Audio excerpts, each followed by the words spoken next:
This isn't ancient, it's not tribal, and it's definitely not Islamic. You've been lied to. What we call suicide terrorism was invented by empires, not prophets. It wasn't born in mosques. It was born in military labs, colonial outposts, and the blood-soaked streets of Europe. What's happening in Gaza today? It's not the origin. It's the echo. Subscribe now if you're tired of propaganda posing as history. By the end of this video, you'll understand how suicide terrorism was industrialized by Western powers, normalized through military doctrine, and only later mimicked by nationalist and religious groups. And you'll face this chilling truth. In Israel's merciless campaign of extermination against Gaza, a Palestinian child was erased every half hour. That's not defense. That's a doctrine of terror. The fantasy that suicide attacks are a primitive invention of Islamic rage collapses under one look at real history. The first suicide bombing wasn't in Palestine or Iraq. It was in Russia, 1881. Ignatiy Grinovitsky, a revolutionary anarchist, hurled himself at Tsar Alexander II with a bomb in hand. No mosque, no Quran, just political purpose. From there, it wasn't imams, but generals who perfected it.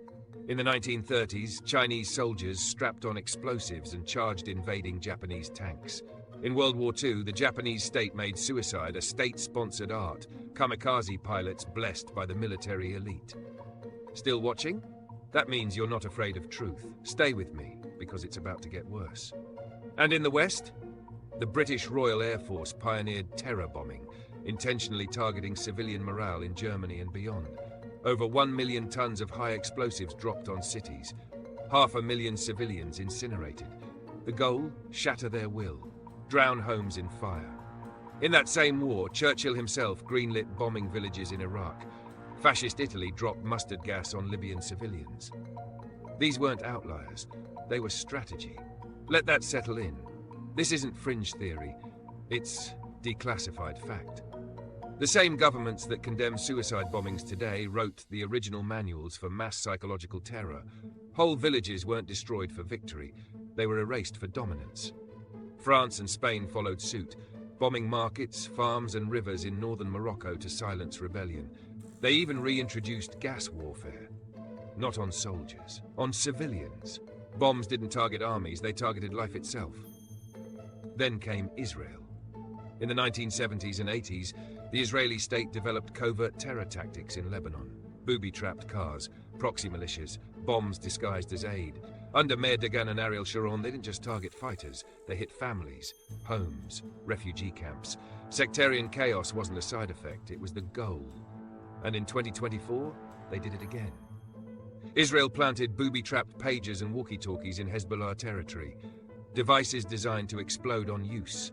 Nearly 40 people killed, thousands maimed. Many of them children, civilians. Again, this is not new.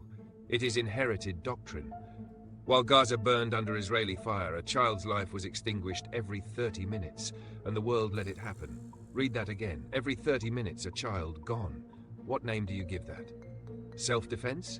Or genocide by attrition? So when suicide terrorism appears in Islamic movements, it is not origin, it is imitation. Brutal? Yes, but not invention. The blueprint wasn't written in Arabic, it was typed in English, with NATO logos on the cover.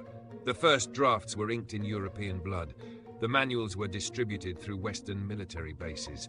And the silence that follows, that's also by design. Which empire shocked you most so far? Drop it in the comments. If this shocked you, comment "Free Palestine" below. They want you to forget this history, but truth echoes louder than any bomb. Like, share and subscribe for truth louder than bombs.